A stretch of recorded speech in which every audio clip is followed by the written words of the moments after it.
Hello and welcome to Unabridged, the weekly podcast where teachers take on books. This is Sarah. Join us for bookish episodes and a monthly book club pick. This is Ashley. Find us on Instagram, Facebook, and Twitter at UnabridgedPod or go to our website, unabridgedpod.com, where the books we read are linked for purchase. This is Jen. Check out our Teachers Pay Teachers store, our Patreon page, and our newsletter. Please rate, review, and subscribe on Apple Podcasts to support us. You want opinions about books? We've got them.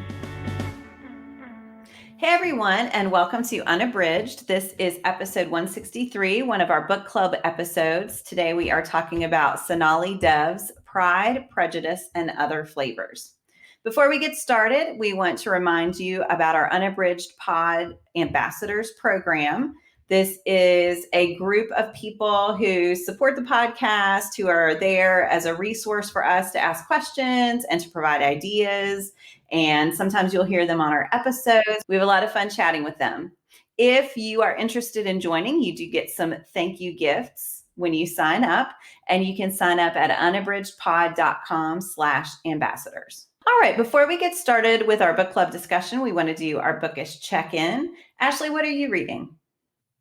So I finally have come around to reading Taylor Jenkins Reid's The Seven Husbands of Evelyn Hugo.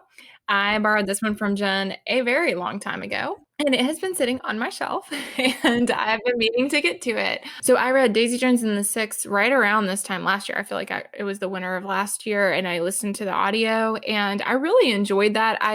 I really enjoyed it. I didn't feel quite the level of love that I felt like a lot of other people did, in the sense that I thought it was a great story. And actually, the farther I've been from it, the more things have stayed with me about it that I really appreciated.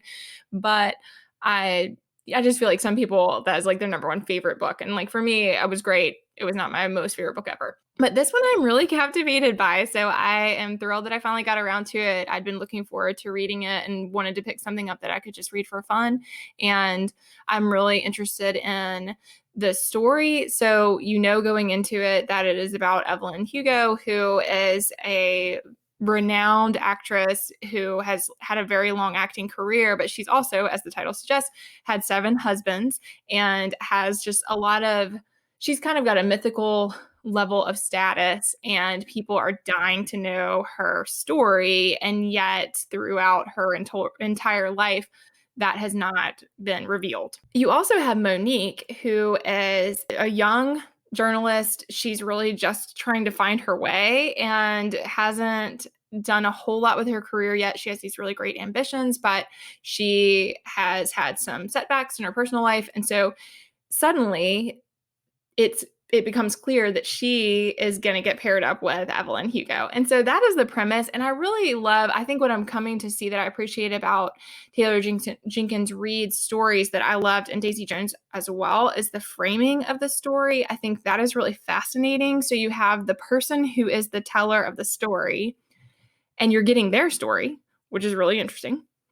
And then you're getting that inner story that's coming to light of the person who's the spotlight, like in this case, Evelyn Hugo. And I love all of that. I think it's really fascinating. So I am really enjoying it so far, and I am happy to be coming around to it and have wanted to for a long time. I'd heard such great things, but it is a joy to read. So again, Taylor Jenkins Reid, and this one is The Seven Husbands of Evelyn Hugo. I really like that book a lot. I do too. That's the one. I think she has always been a great storyteller, but that is the one for me that made her an auto-buy author. I was like, I will read everything she writes from now on, and I want to go back and read her backlist. And I read one over winter break, and I went in with this, it's going to be this nice light diversion. I could not put it down. It was so compelling. I was sobbing. It was One True Loves.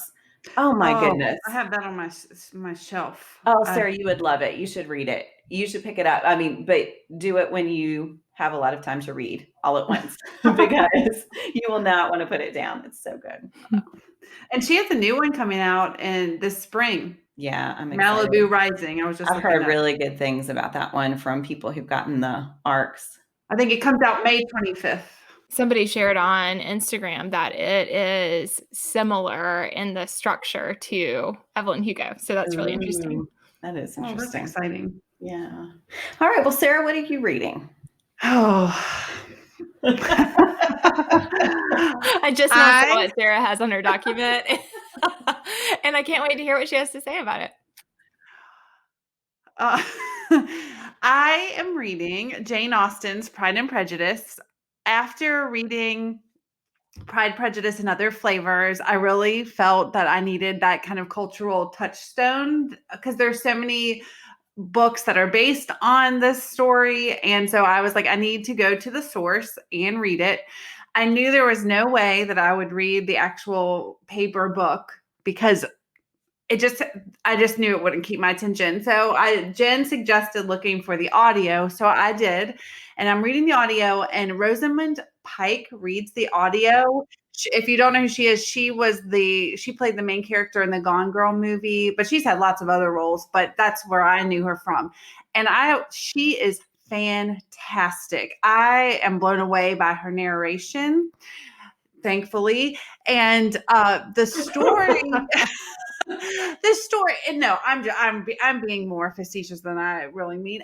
The story is fine. I just don't find it very compelling. And I guess because I have read and seen other works that are based on the story, I feel like it's kind of a little boring. I don't hate it. And like I said, Rosamund Pike is such a talented narrator that I would like to listen to her read it. But I've read some really good books lately, and I'm also simultaneously reading the My Friend Anna that Jen recommended to me back in our recommendations episode, and that is super compelling, and I want to know what's going to happen. So in comparison to some of the other things I've read lately, it's fine, and I'm happy that I'm going to have that context for going forward. But I just don't think that those traditional classics are my preference, but I am happy that I am expanding my horizons and giving it a go. And I do think that I like the story. I like the love story. And it has been really fun listening to it after having read Pride and Prejudice and Other Flavors. And I'm like, oh, Wickham. Oh, I know. Because I had no context for that when I was reading the story we're going to discuss today. So I am reading Jane Austen's. I'm not going to summarize it because everybody knows that. I'm just going to say I'm reading Jane Austen's Pride and Prejudice. Awesome. Jen, what are you reading? I feel like I should say something like, I'm so proud of you. And then I realized that's really condescending, but I think it's awesome that you went in knowing that it was a stretch. And I think that is something we all always aim to do. So I think that's so cool. Yeah. I don't find it condescending. I like it.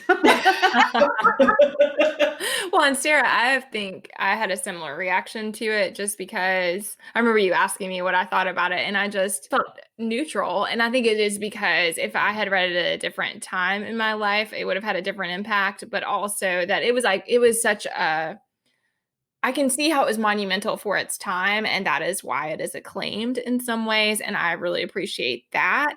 But you're right that as you have read and enjoyed several, I mean, we did E.B. Du Bois' Pride that also is a remix, and so when you read these other versions that hit on those same things, which I think are what is so powerful in the novel, then it is maybe less impactful than it might be if you hadn't had these other examples that highlight a lot of the same things that I think are rich about the novel. Mm-hmm. Yeah. All right. So, okay, back to me. I forgot Sarah had done such a lovely segue to me, and then I got all distracted. So, okay. So I am reading K.A. Tucker's The Simple Wild. This is definitely a Bookstagram made me do it. This is a romance, and I'm not very far into it, but I could not count the number of people who adore this book. And I'm in a lot of different buddy reads with people. And this one comes up in romance buddy reads, but also in non-romantic buddy reads. I feel like I just see it everywhere. So this is the story of Calla, who was born in Alaska. And her mother, when she was 2, made the decision. Her mother was originally from Toronto, and she had moved to Alaska because she fell in love with Calla's dad. He owns a bunch of airplanes, and he has this aviation company. So he provides flights around Alaska to move supplies around and things. And he has to live there. That is where he is committed to live. That is his livelihood. He loves it. Cala's mom, she feels very isolated. She feels as if she just does not fit in. She desperately wants to be around her family and friends again. She wants to move back to the city. And she leaves when Cala is 2. So that happens at the very beginning. Flash forward 23 years later, Cala has never met her father. She lives in Toronto with her mother and her stepfather. And she goes to work one day and unexpectedly is fired because her job at the bank has become replaced by computers. And she goes out with her best friend to sort of console herself. And she sees her boyfriend with another girl.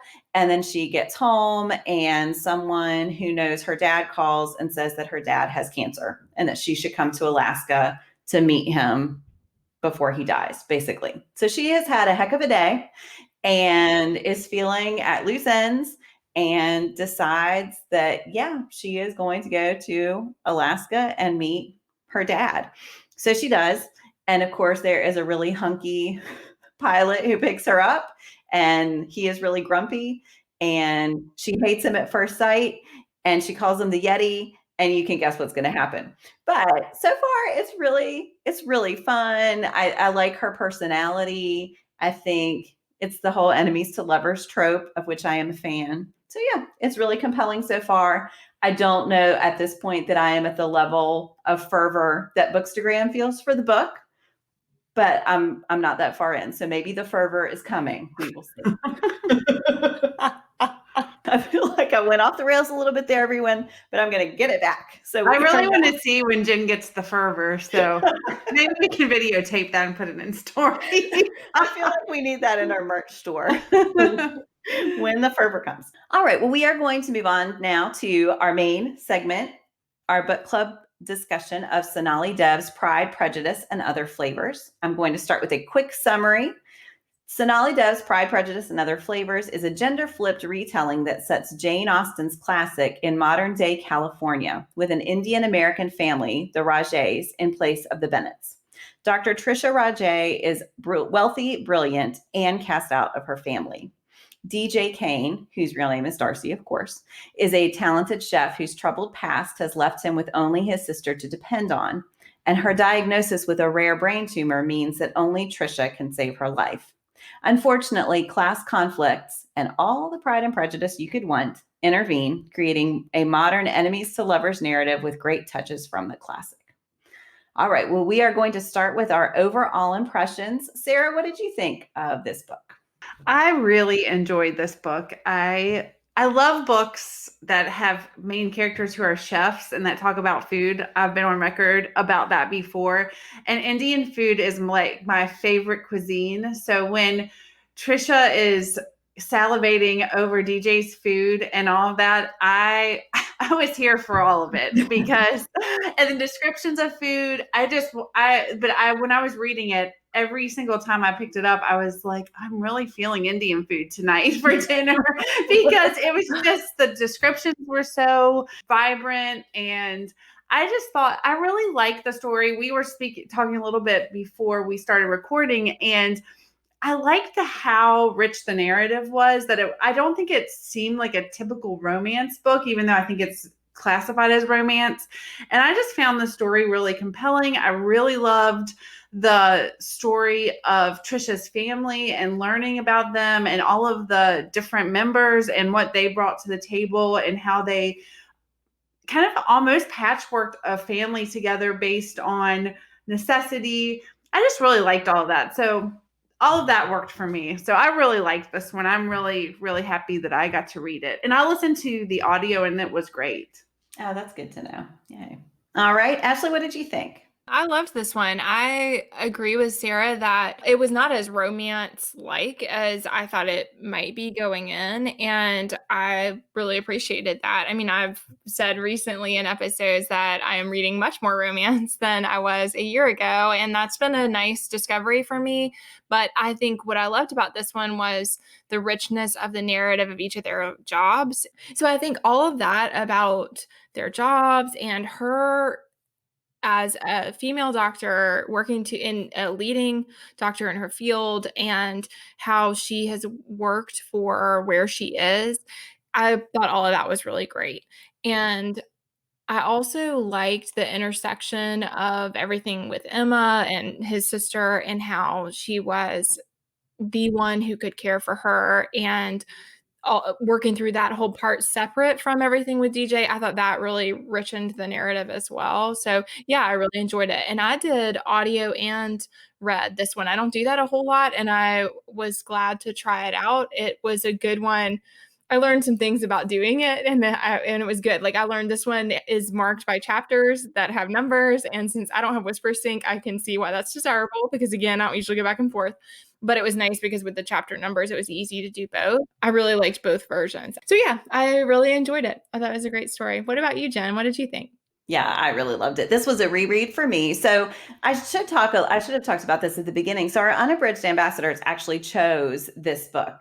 We put together a list of romance books that we thought would be great picks. This is also one of the categories for the Unabridged Challenge this year. So this is a romance by an author of color. So we had a whole bunch of options and we let our Unabridged ambassadors choose. And I was thrilled to reread this one because I absolutely loved it the first time through.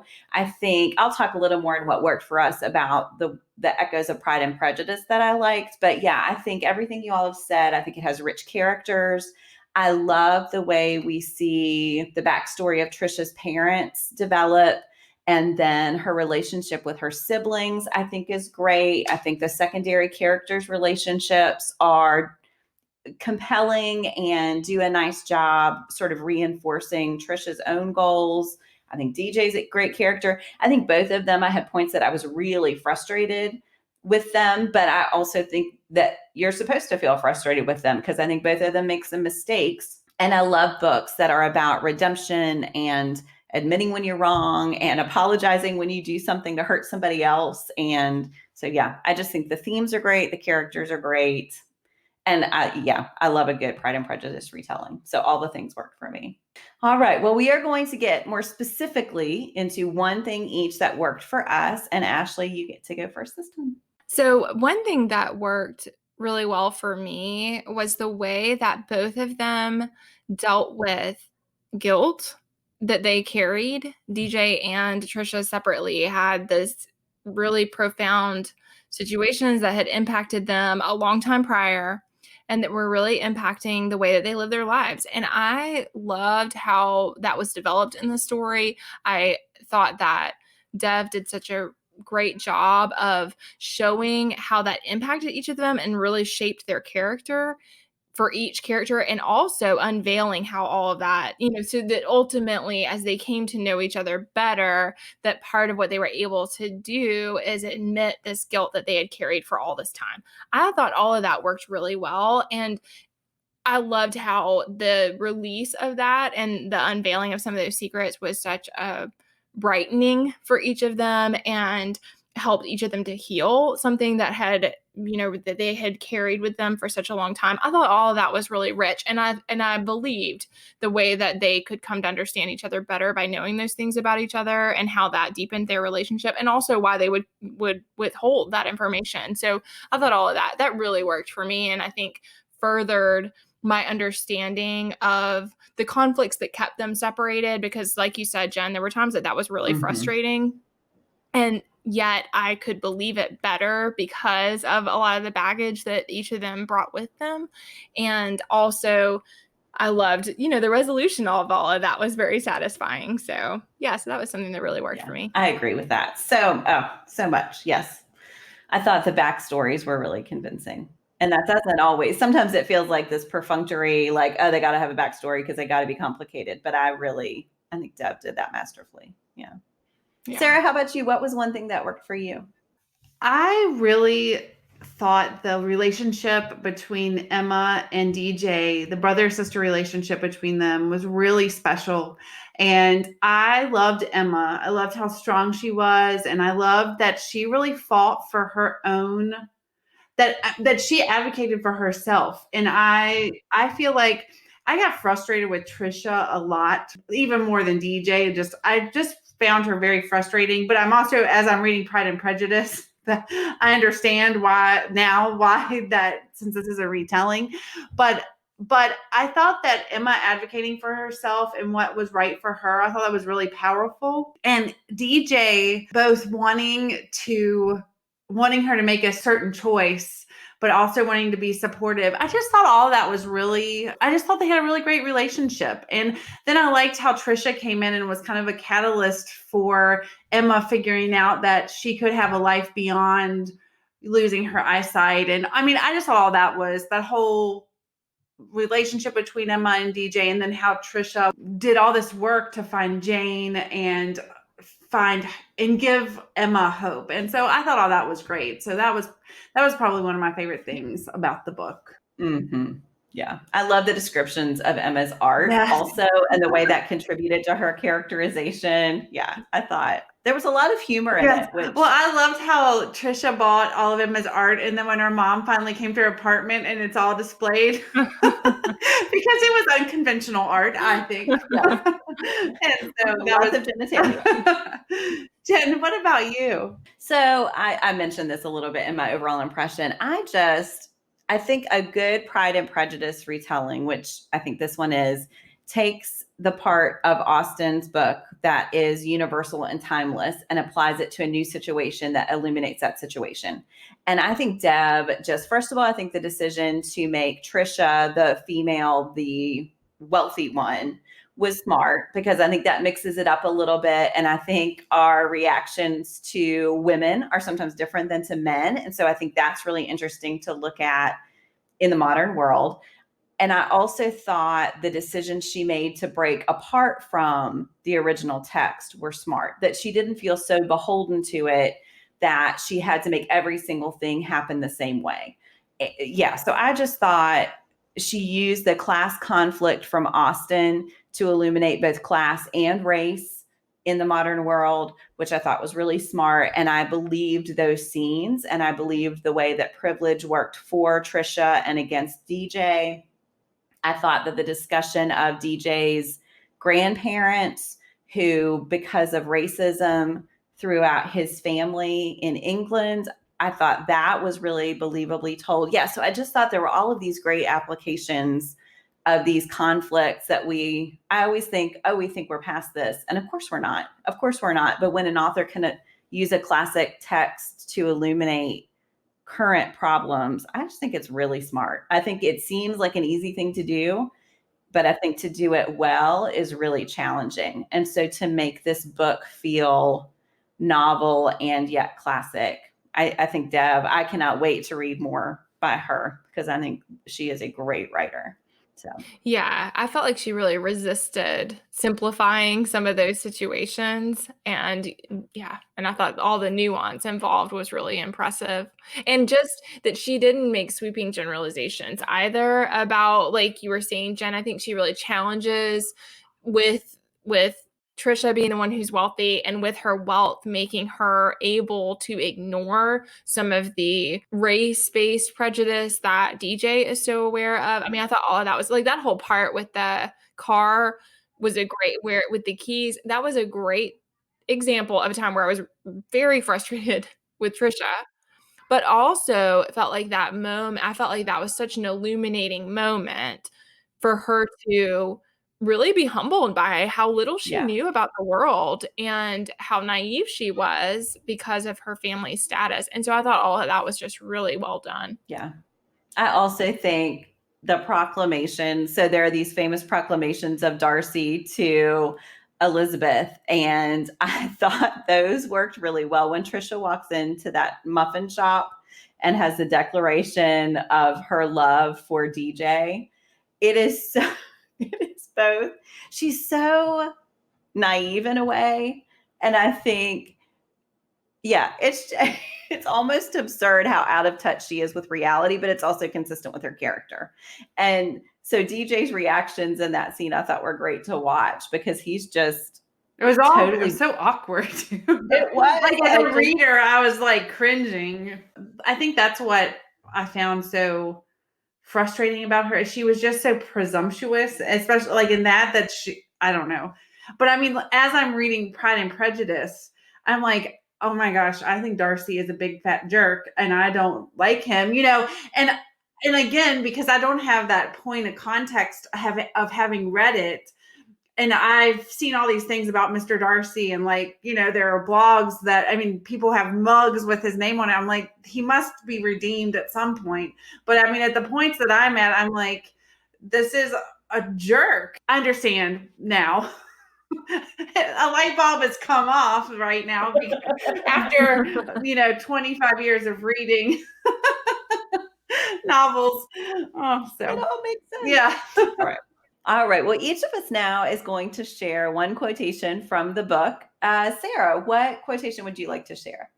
I want to share this quote. It really hit me because when you listen to the audio, sometimes it's harder to remember quotes and find your quote and all that. But I remember listening to this quote and I just thought it was so profound. It's so simple, but so profound. So the one that I chose is, guilt is a waste of time. The fact that you have the things you have isn't wrong. Not understanding what you have is. And I just think that just says so much about what Dev is commenting on in terms of class, in terms of, I mean, with Trisha, not real, her just total inability to understand, number one, how she comes off to, I mean, some of the stuff she says, I was like, what are you doing, lady? And I thought that quote really is impactful, and it's something that everybody could stand to think about all the time. So that was my quote. That's a good one. Yeah, I like that a lot. I thought there was a lot of that too. That whole, how do you handle being born into privilege? What is the best way to deal with that? And what can you do to use that in a meaningful way? Which I think she does. I think, she's of service to other people, which I think is great. And I think that the current times that we are living in too, I think that is particularly a profound comment. Ashley, what quotation would you like to share? Yeah, I struggled to pick just one, but the one that I am going to share is part of where Trisha is talking through the importance of having the surgery, or, giving Emma more support for why, with DJ and Emma. And I think what's really beautiful about it, I mean, Sarah touched on this earlier about her going to Jane and finding a way to help Emma see a future without eyesight.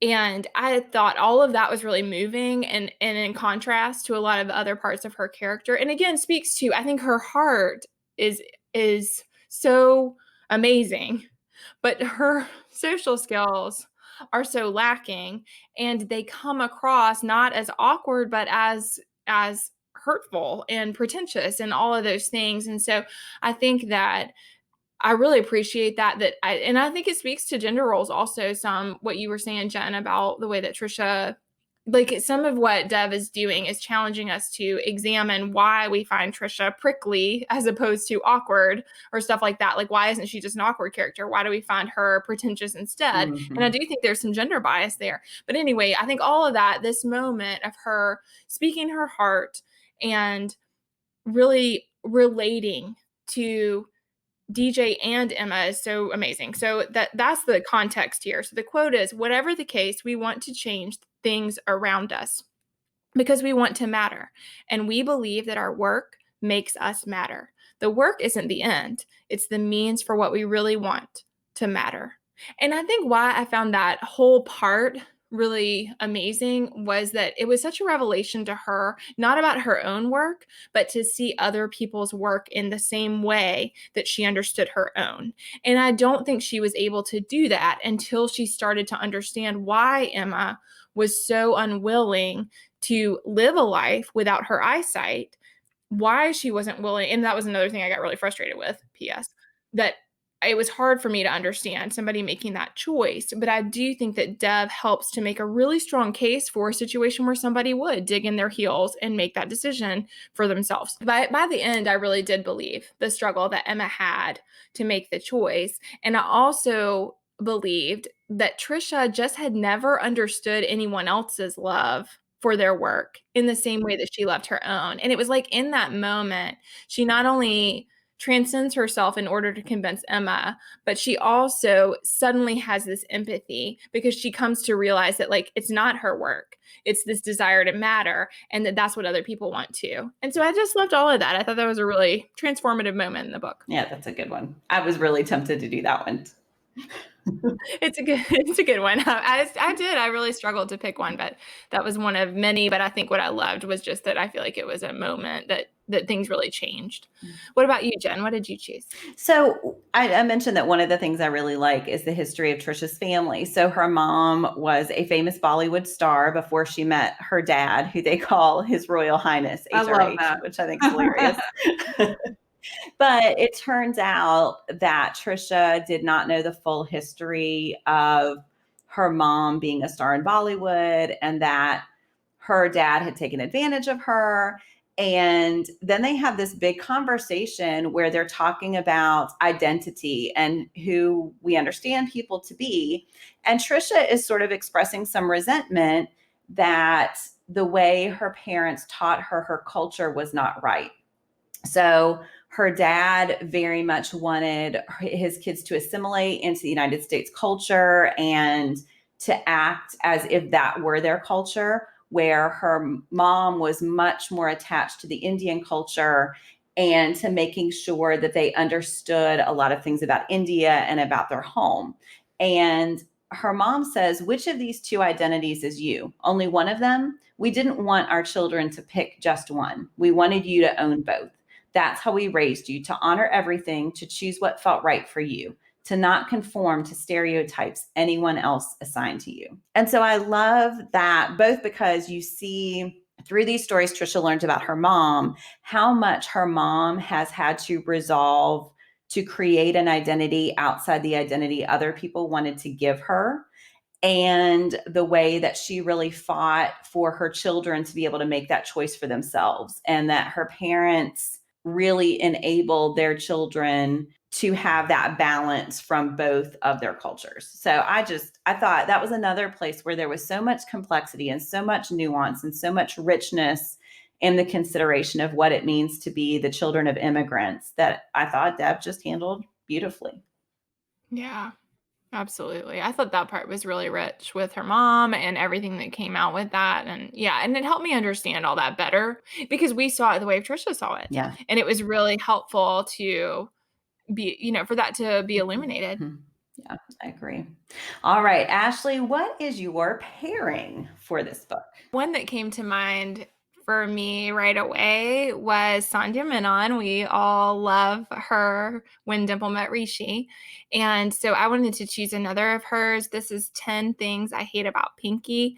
This is the third in the Dimpleverse books. And so I was absolutely entranced by When Dimple Met Rishi. It's one of my favorite romances that I've read. And so I was interested in reading more. I still haven't read book 2, but we were fortunate to get a copy of 10 Things I Hate About Pinky, which is the third.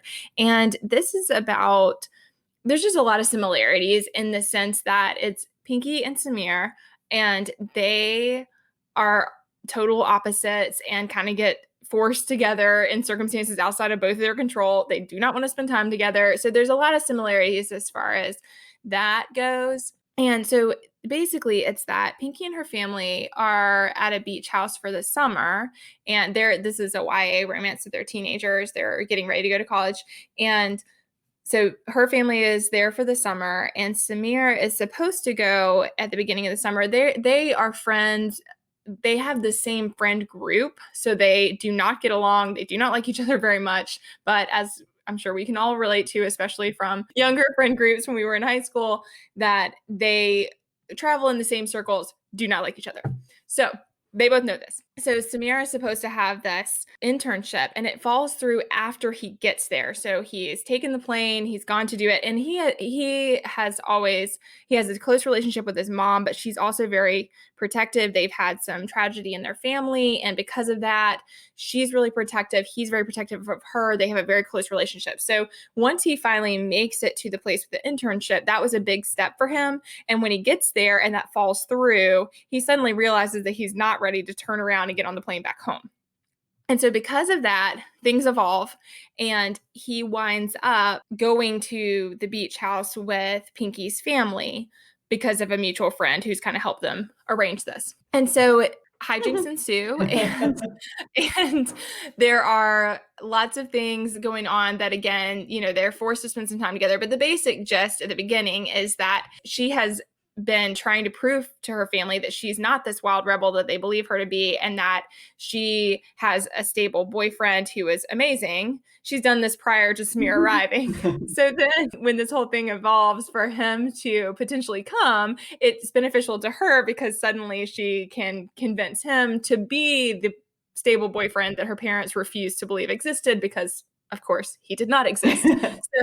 So the parents were right, but she is determined to pull one over on them. And then the benefit for him is that her mom is this illustrious lawyer who's very successful, and that is what his internship was in, and that's his passion. And so this is opening up a possibility for him to have a mentorship situation. And so it's been mutually beneficial. So all of that evolves, and they try to tolerate each other, and then, sweet love ensues. So I really loved them.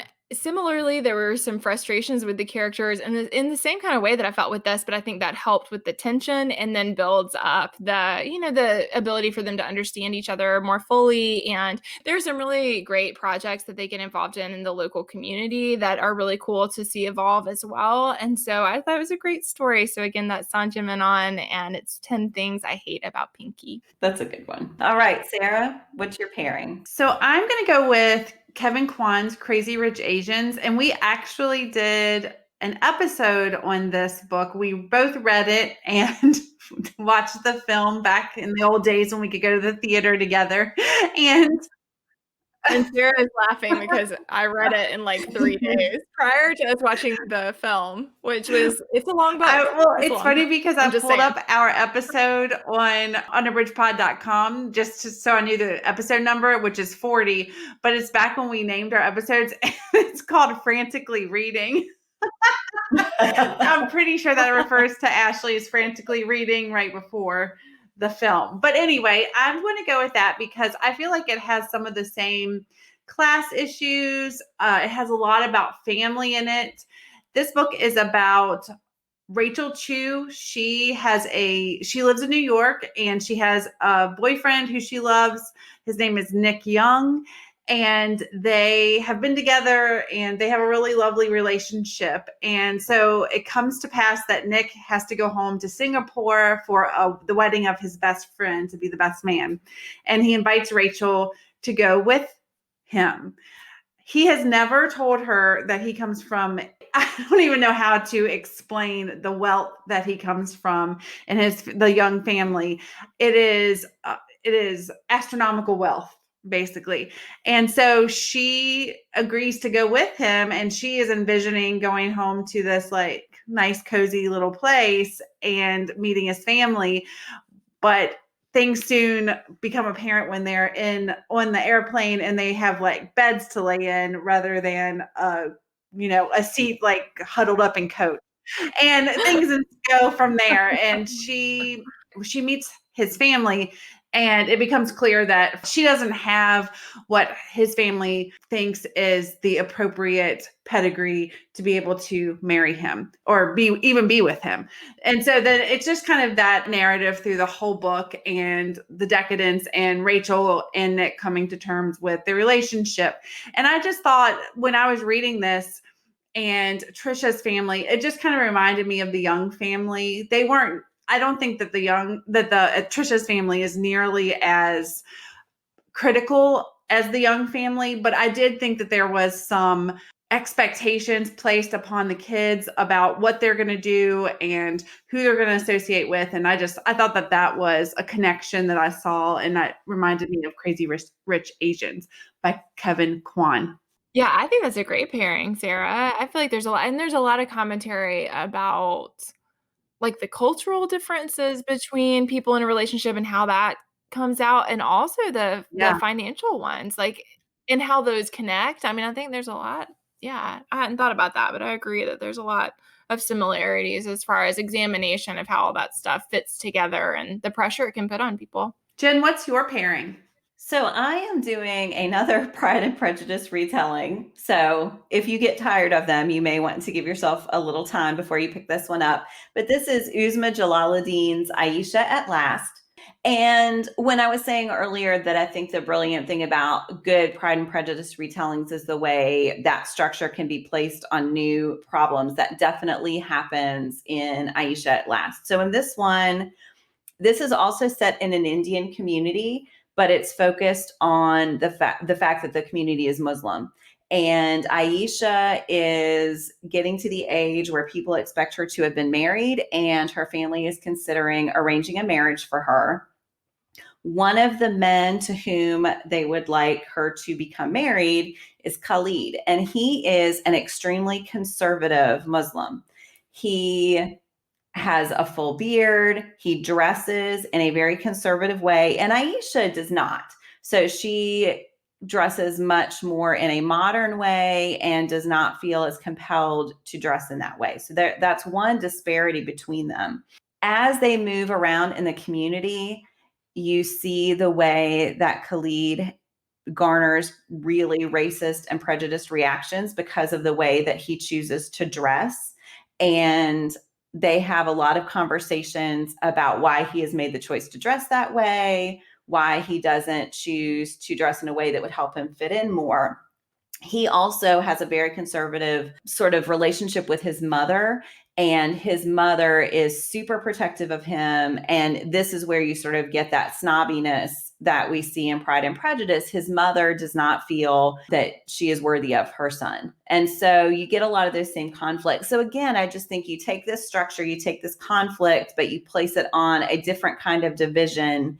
And I think it worked really well. I think it just illuminated a lot of assumptions that we make about why people choose to worship in the way that they do, or why people choose to live in the way that they do, and how others feel as if they have the right to judge that and to question why it's that important. Why is it not just easier to go along with the way everybody else does things? And I think the fact that Aisha is asking some of these questions in the narrative really helps to explore them well. So that is Uzma Jalaluddin's Aisha at Last. I really want to read that one. That sounds great. I read these pretty close together the first time. I read Pride, Prejudice, and Other Flavors. I was in a mood, and it was really interesting to see the different choices the authors made, but I thought both were equally well written, which was nice. So, all right, well, we are going to wrap up this portion of our episode with our bookish hearts. And so each of us is just going to say how many bookish hearts we would give this book. Sarah, what about you? I think I am going to give it 5 bookish hearts. I just really liked it. I just thought it was a good book. Good. Ashley, how about you? I feel so much pressure. I'm going to go with 4 bookish hearts. I really loved it. There's nothing that I didn't like about it. I think this is still not always the kind of book I would most gravitate toward, but I felt like it was really masterfully done. But I'm going to stick with 4. What about you, Jen? I'm tempted to say 4.5, but I think I would give it 5 as well. So I think because it stood up really well to the reread, which is always a good sign for me, I'm going to veer toward the 5 range. All right. Well, we are ending. So our ambassadors chose this book. They also gave us our Give Me One topic for the end of our episode. And the topic is classics that are very readable. Ashley, what is your classic? So the one that immediately came to my mind is one that I've talked about on here before because it is one of my most favorite books, but I chose Zora Neale Hurston's Their Eyes Were Watching God. I just think it's a phenomenal book, a really great read, and I think it stands the test of time, not just in the sense that Hurston was paving the way for other stories, which I kind of was saying about Austen earlier. I mean, I think that she was talking about things in a way that was new for her time, but also that the exploration of Janie Crawford as a character is just brilliant. I mean, of all the books I've ever read, it still is one of my most favorite books. So that's why I wanted to choose it. I will say that was the first one that came to my mind. I have had students who struggled a little bit with it because of the dialect. So in that sense, maybe it's not super readable, the dialect parts, but I think that would be a great one on audio for that reason. So I'm so excited I get to teach that one this year. Really thrilled. Woohoo. Sarah, what is your classic that is very readable? So I'm going to go with F. Scott Fitzgerald's The Great Gatsby. I think that a lot of times what kind of is hard for students with classics is the stories are told with a lot of words, so it takes a lot of words to say the thing that needs to be said. I mean, and it's for me as a reader too, that's how I feel. So I think that Gatsby is a more relatable story than some of the other classics that are taught, especially. I guess I'm just thinking this with my teacher hat on. And I remember when I read it in high school, everyone liked this story better than some of the other things that were chosen because, I mean, Gatsby was like this party guy, so it was really sophisticated and kind of, I mean, a little seedy, but there was just all this drama and all of that. So I think that, and the story is pretty straightforward. I mean, there is a lot of like literary things that are difficult in it, but in terms of just the story, it's pretty straightforward. It's a pretty slim book. So to me, I think even though it's not my favorite classic I've ever read, I think it's probably the most readable, especially for students. So that's my pick. Yeah, this of all the ones I've taught, for sure, that's the one that's most universally well received. That kids are always. I think it's all the drama. Yeah. There's just a tremendous amount of drama. It's not one of my favorites, but there's a tremendous amount of drama, and it's also. I mean, it's a little scandalous for it's like a soap opera. So I think kids are like, whoa. I mean, I'm sure students be like, I can't believe this thing happened, and that there aren't many classics that you have that feeling about. So that one is my all-time favorite. So I was a little like, Sarah took my favorite. It's fine. But yeah. I felt a little guilty about it, but I also don't have a very big repertoire to pick from. Because admittedly in high school, a lot of the classics that I read Cliff's Notes of. So I felt like scandalized to talk about that, to pick that as mine on the podcast. Right. I like a classic. I did read The Great Gatsby. When you reread that one, right? Didn't you reread that? Yeah. Yes, I reread it because we read it in my book club too. Yeah. So. Well, I do like a classic, so I diverted, and I actually still have a couple of choices, but I'm going to go with Game Time Decision. So I think this one popped into my head because right now dystopian literature feels quite timely and resonant, and I think it gives people a way to think about the things that are happening in our world with a little distance. And this one is Margaret Atwood's A Handmaid's Tale. I think Margaret Atwood is a brilliant writer. She has other great dystopian novels as well, but they are more recent. And there's always that arbitrary, like, when does a book become a classic question? Whereas I think A Handmaid's Tale is safe to put in that category at this point. And that one, I feel like most people know what that one is about, but it definitely has a feminist angle that I think is really fascinating, but the voice of the main character is so strong through that book. And so I think it's really compelling. The plot moves quickly, even though it has a lot about character and about societal questions and big issues. So I think it's a nice balance of all the things you want from good literature. So that is Margaret Atwood's A Handmaid's Tale. Yeah, I think that's a great choice. Very readable. And just like great for pairing with, you could do young adult lit really easily. Mm-hmm. Pair it with a lot of other dystopian books. Before we close out, I just want to let everyone know that because this was chosen by the ambassadors, we're making this an extra special book club. And we're actually having a buddy read conversation on Instagram about Pride, Prejudice, and Other Flavors. So if you read this book and would like to join us, you can just DM us on Instagram. It's at unabridgedpod. Or you can email us unabridgedpod@gmail.com, and we would be happy to add you to the chat. It's on Monday, February 15th at 8 p.m. Eastern Standard Time. And we'd love to hear what you thought about the book. All right. Well, thank you, everyone, for listening. Do you have comments or opinions about what you heard today? We'd love to hear them. You can find us on Instagram, Facebook, and Twitter at UnabridgedPod, or on the web at unabridgedpod.com for a list of ways to support us. We'd like to thank Jared Featherstone, who composed our theme music, Strings of Light, and Katie Amy of Amy Photography, our podcast photographer. Thanks for listening to Unabridged.